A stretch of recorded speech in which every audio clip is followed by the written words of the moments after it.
Olá, estamos com mais uma mensagem, princípios básicos de investigação bíblica.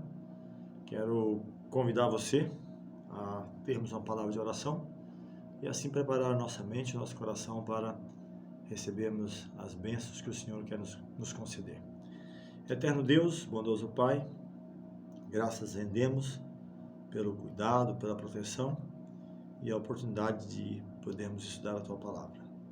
Nos conceda a iluminação do Teu Santo Espírito ao estudarmos este tema sobre princípios de investigação bíblica, como compreendermos as verdades que o Senhor quer nos apresentar através da Tua Palavra.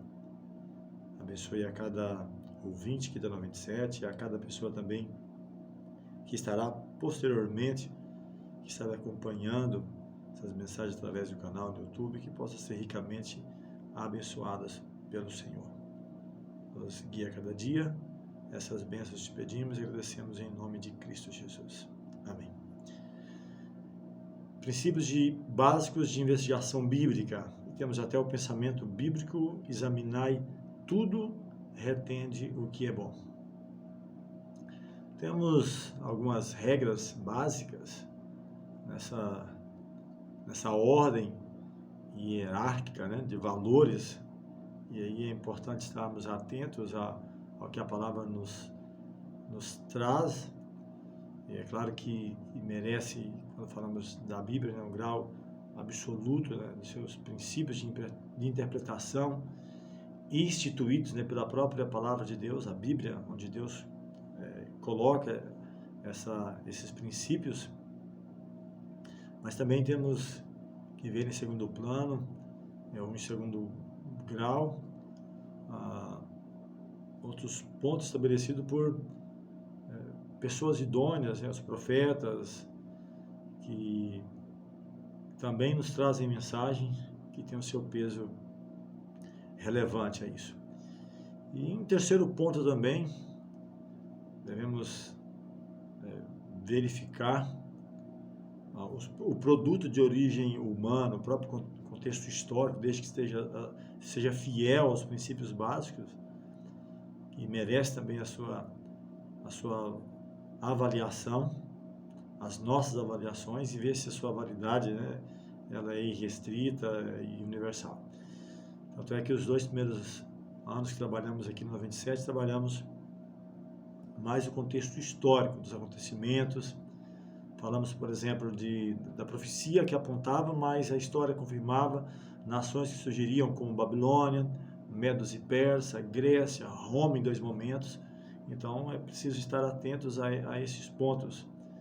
Claro, a Bíblia como fator principal, mas outros livros que merecem a nossa confiança e que a história venha a confirmar o desenrolar profético.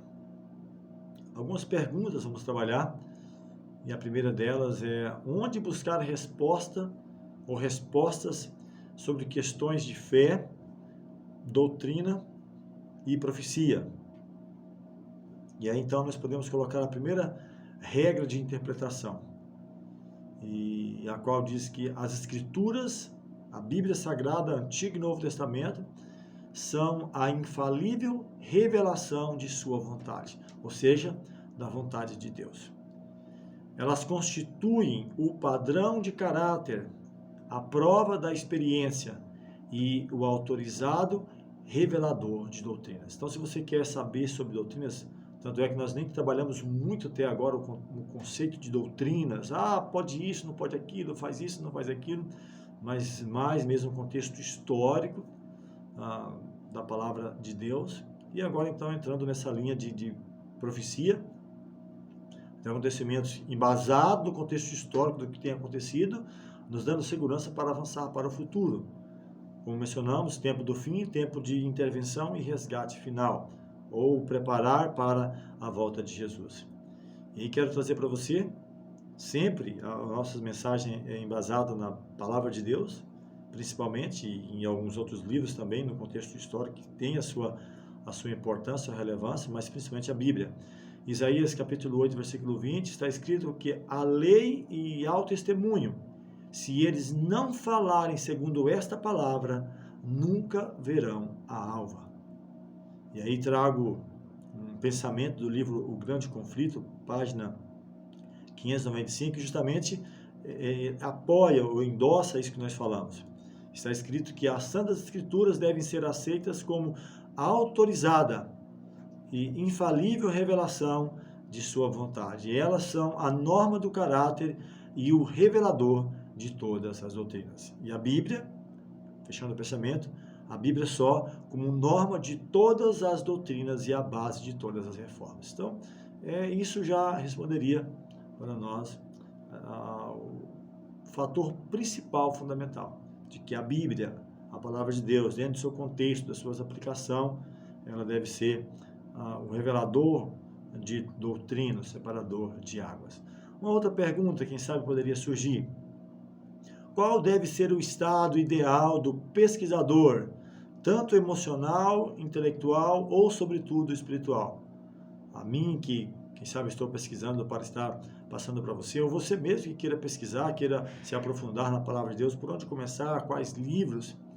Eu devo começar lá no Gênesis, ir até o Apocalipse, ou pegar somente os livros históricos, poéticos, proféticos, evangélicos, porque aqueles que gostam de separar, não, só esse aqui, porque só essa parte é importante, esse aqui já terminou, já não tem mais validade. Então, qual deve ser a base para a investigação? Qual deve ser o meu estado emocional, intelectual e, sobretudo, como mencionou aqui, espiritual?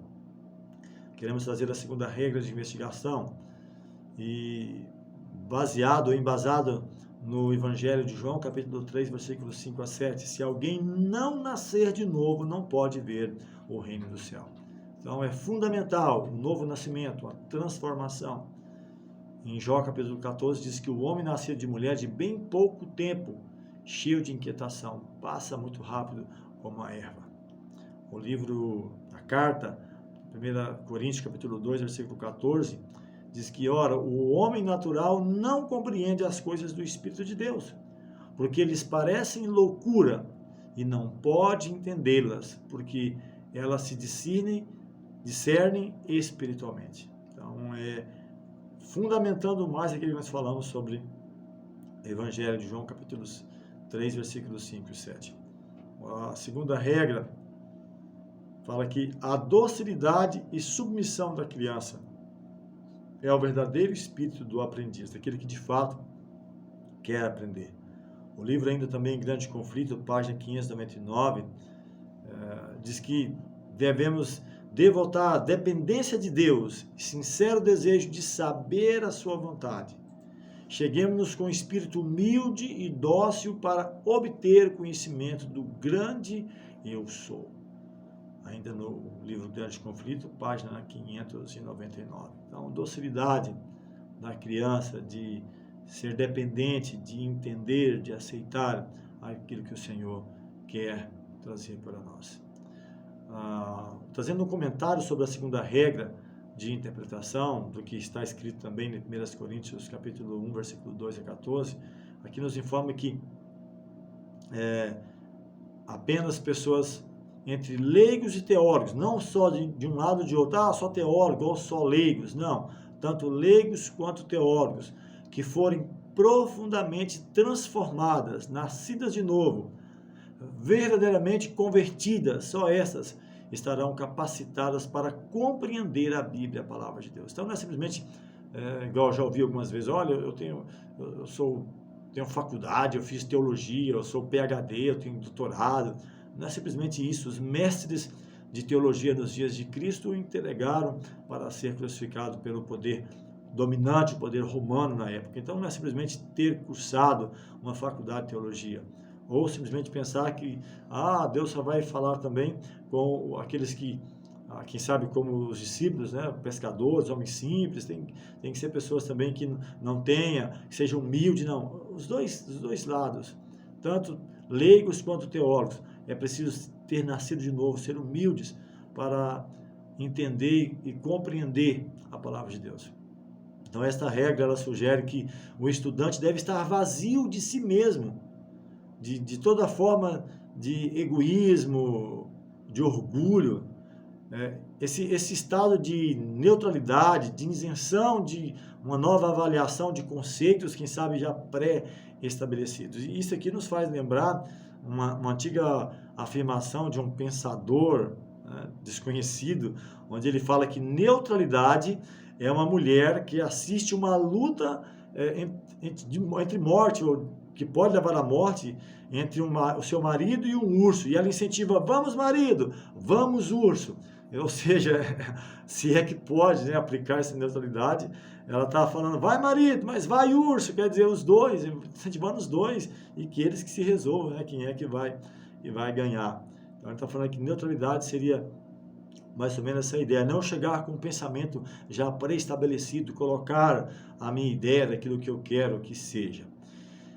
E é aqui que reside, quem sabe, a maior dificuldade e o maior embaraço para se chegar a uma verdade mais completa, principalmente no contexto profético, onde quem sabe que a escatologia ela pode apresentar um leque aberto de 360 graus e vários fatores externos, mas principalmente internos também, que podem afetar a minha conclusão e a sua conclusão sobre a verdade bíblica.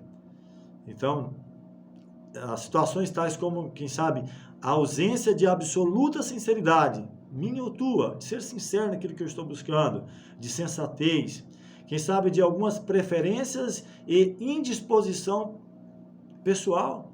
Então eu vou buscar a palavra, mas eu quero moldar, dar um jeitinho para falar daquilo que me agrada, daquilo que me interessa. Quem sabe relações de família, de amigos e colegas, não querer perder amizades, ou alguma herança religiosa e doutrinária: olha, eu nasci assim, vou viver assim, vou morrer assim, meu avô era assim, meu pai, a minha mãe, então eu vou viver assim porque eu fui ensinado assim. Então não abre um leque para uma nova investigação, uma nova oportunidade de conhecer.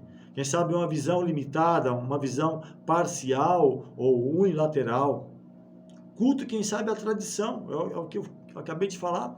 Eu fui ensinado dessa maneira e eu vou viver assim, então não vou mudar de opinião.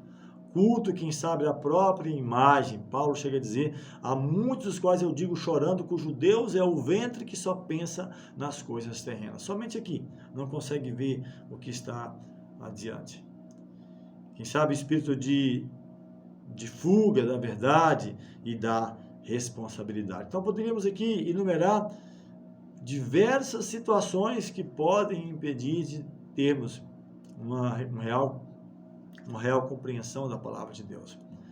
Poderíamos trazer uma outra pergunta agora: como saber quando uma declaração deve ser tomada em seu sentido literal ou simbólico? Há algumas situações que requerem essa pergunta, essa investigação, principalmente no contexto das profecias, onde 95% do que está escrito não se entende como se lê. Já falei algumas vezes sobre isso. Mas aqui há uma explicação, tanto da Bíblia, no próprio Evangelho de João, capítulo 8, 43, fala sobre isso. O livro Grande Conflito complementa também essa verdade. Diz aqui que o sentido há de ser sempre literal, a não ser que seja usada uma figura de linguagem. Por exemplo, quando falamos de Davi como pastor de ovelhas, de fato, ele foi pastor de ovelhas. Então, não preciso de pensar aqui de que está usando uma figura de linguagem. Mas, quando, quem sabe, ele trabalha o Salmo 23, o Senhor é meu pastor, nada me faltará, deitar me faz em verdes pastos. Ele pega algo do seu dia a dia e traz para uma aplicação, para uma figura de linguagem: o Senhor como sendo o pastor, nós somos a ovelha do seu rebanho. Ou em tantas outras mais. Como fala: eu vi uma besta que surgia do mar, com 7 cabeças e 10 chifres. Então é preciso agora buscar, dentro do contexto bíblico, a aplicação correta para isso. Ou uma mulher vestida de sol com uma lua debaixo dos seus pés e uma coroa de 12 estrelas. E assim poderíamos fazer tantos e tantos outros. O livro Grande Conflito, complementando o que nós falamos, que ela deve ser entendida de maneira literal, a menos que seja usada uma figura de linguagem. Ele complementa isso também. O Evangelho de João, capítulo 8, 43, Cristo diz: por que não entendeis a minha linguagem, o que estou falando? Cristo ele usava muito de parábola, falava diversas parábolas, chegando às pessoas, somente aqueles que estavam com o coração aberto entendiam o que ele estava falando, e quem sabe os outros, eles eram passados por alto por não levarem a sério, não ser sincero aquilo que o Senhor estava falando. A linguagem da Bíblia deve ser explicada de acordo com o seu óbvio sentido, a menos que seja empregada um símbolo ou uma figura. Por exemplo, a palavra manga. Se eu estiver falando de fruta, eu vou entender de que eu estou falando justamente desse assunto, desse contexto. Agora, se eu estiver falando de roupa, vestuário, a manga da camisa. Ou de criação de gado, uma manga de pasto, e assim eu poderia trazer outras aplicações para isso. Então percebe que a Bíblia ela tem a chave correta para a sua interpretação. Basta nós estarmos atentos a isso. Um outro comentário no livro Grande Conflito, página 598, falando sobre o uso descuidado do literalismo ou, quem sabe, também do simbolismo, adverte-nos essa mensagem dizendo que as verdades mais claramente reveladas na Escritura Sagrada têm sido envoltas em dúvida e trevas pelos homens doutos, quem sabe os teólogos, os doutores de teologia, quem sabe com a pretensão de grande sabedoria, ensinam que as Escrituras têm um sentido místico, secreto, espiritual, que não transparece na linguagem empregada. E o que podemos afirmar é que esses homens, por mais que tenham seus PhDs, seus doutorados, estão sendo falsos ensinadores quando emprega tais artifícios. Uma outra pergunta: como e onde conseguir a correta interpretação de textos difíceis? De fato, há textos difíceis. A quarta regra de interpretação, 2 Pedro 1,20, diz que nenhuma profecia da Escritura, nenhuma parte dela, é de particular interpretação. Mas, no entanto, ele abre um parênteses: homens santos falaram da parte de Deus, movidos ou inspirados pelo Espírito Santo. Então, o que eu preciso fazer? Comparar passagem com passagem. Cada evangelho é um suplemento do outro evangelho. Cada profecia, uma explicação de outra profecia. Cada verdade, um desenvolvimento de uma outra verdade. A Bíblia, ela explica-se por si mesma. Textos devem ser comparados com outros textos. Tem até um pensamento que diz que quando eu leio um texto fora do seu contexto, eu acabo criando um pretexto. Então é muito importante eu buscar essa compreensão.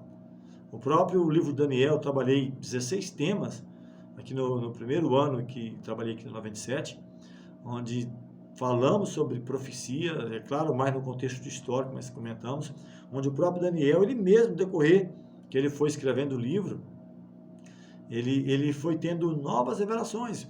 Do capítulo 1, capítulo 2, depois do capítulo 3, capítulo 4, capítulo 5, até o capítulo 12, ele foi tendo um acréscimo de conhecimento.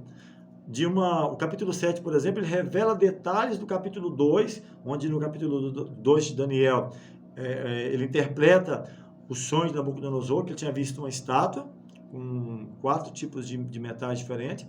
Já no capítulo 7, o próprio Daniel agora tem uma visão onde ele vê 4 animais diferentes uns dos outros saindo do mar, falando do mesmo contexto, só com detalhes a mais daquele primeiro. Imagine o próprio Daniel agora compreendendo de maneira melhor. E João, na ilha de Patmos, ele trouxe também verdades, falando também de assuntos que o Daniel havia escrito, mas com enriquecimento maior. Então, olha que interessante para nós, quando nós temos a compreensão de que a Bíblia ela está complementando e não ela vai estar se contradizendo entre si. Então, é fundamental essa investigação.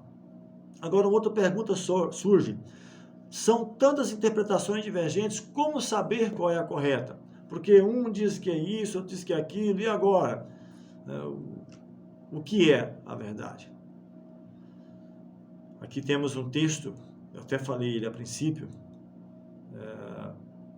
Atos 17:11, diz que os Paulo elogia os crentes de Bereia, diz que esses de Bereia foram mais nobres do que os que estavam em Tessalônica, porque com bom grado, com alegria, receberam a palavra de Deus. Diz que a cada dia, examinando as Escrituras, todos os dias, para ver se de fato as coisas eram assim, ou seja, da maneira como ele estava falando.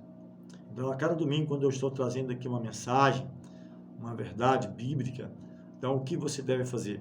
Pode aceitar com alegria? Sim, deve ser. Mas você precisa abrir a sua palavra.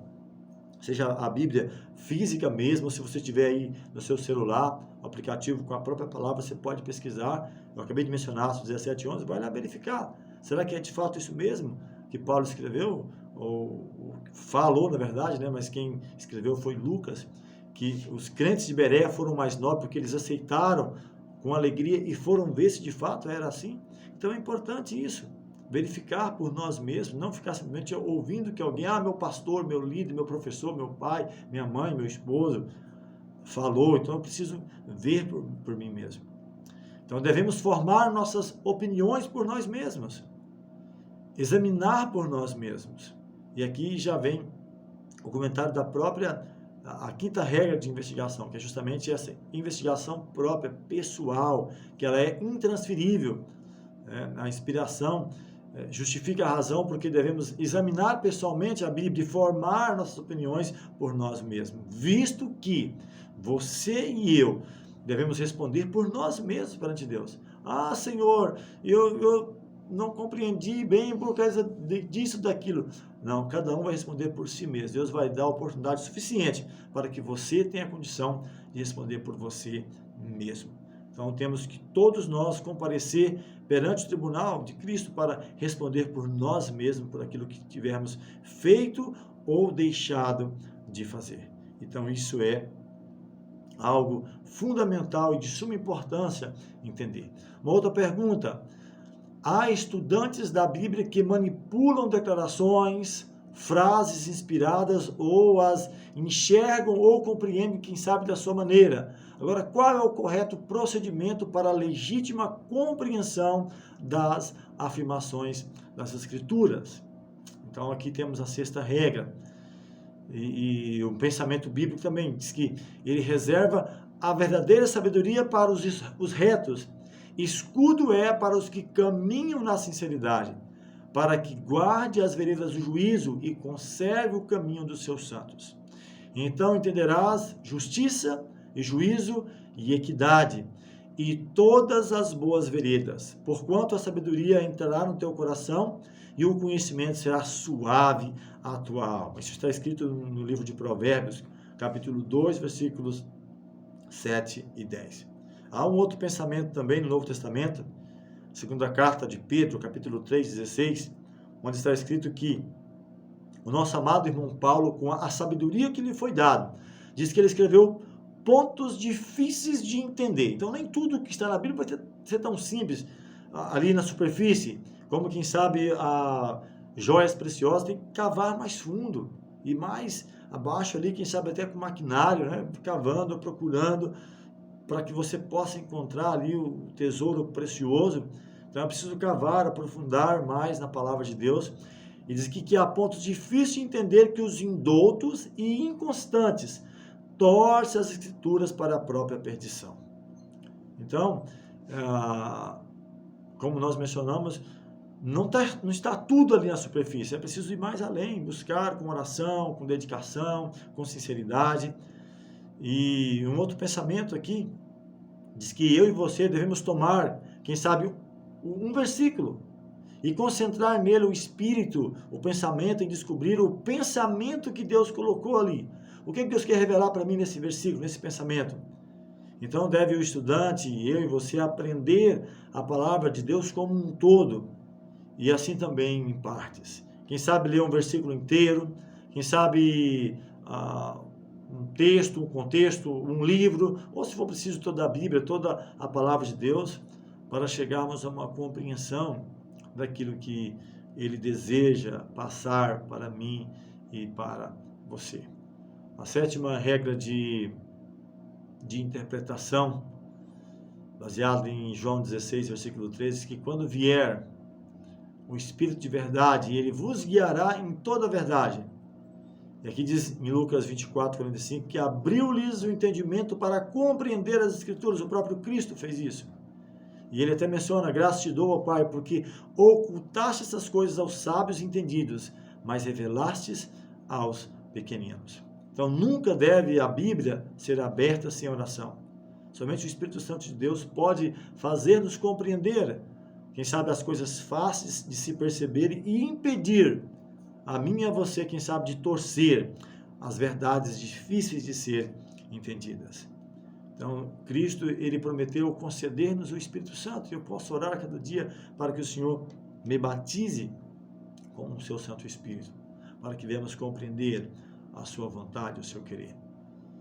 Eu quero trazer aqui a 8ª regra de interpretação. É um resumo geral, há pelo menos 14 a 15 regras de interpretação, mas pelo menos uma ideia principal, aquelas mais básicas.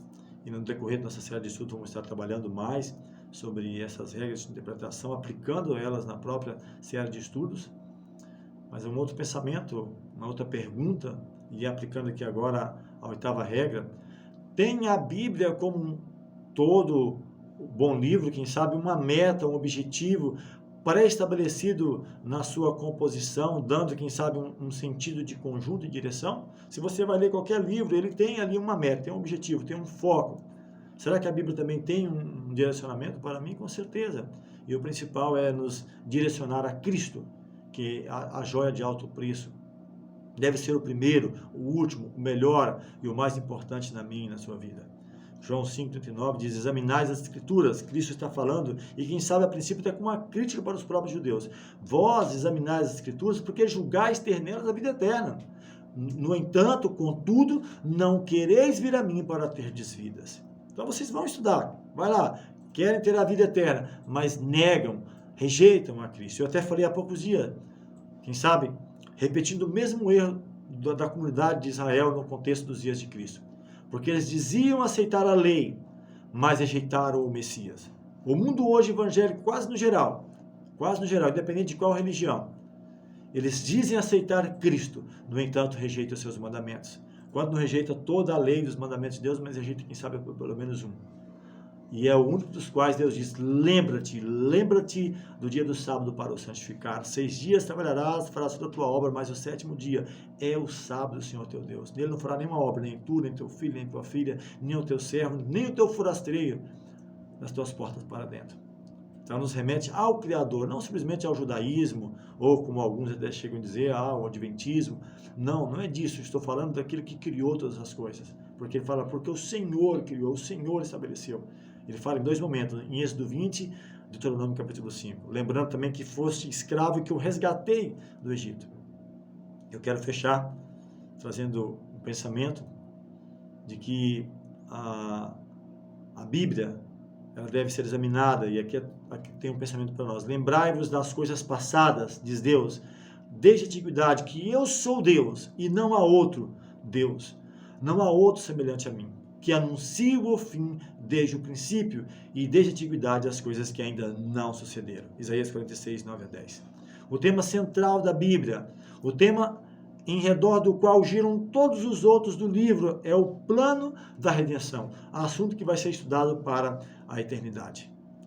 No Apocalipse, todos os livros da Bíblia, eles se encontram e se cumprem. E aqui a gente pode ver convergir para este livro, e principalmente para Cristo, a joia de alto preço, como mencionei, aquele que o Senhor concedeu para trazer a salvação a mim e a você.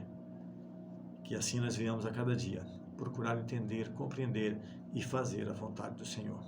Essa série de estudos falando sobre o tempo do fim, tempo de intervenção e resgate final. Que venhamos estar nos preparando e apressando-nos para o dia da volta de Jesus. Vamos falar com o Senhor. Eterno Deus, bondoso Pai, graças te rendemos pelo cuidado, a proteção, por tantas e tantas vitórias até aqui alcançadas. Dá-nos a unção do teu Santo Espírito, que nos ajuda a cada dia a andar nos teus caminhos e fazer a tua vontade. São bênçãos que te pedimos e agradecemos em nome de Jesus. Amém.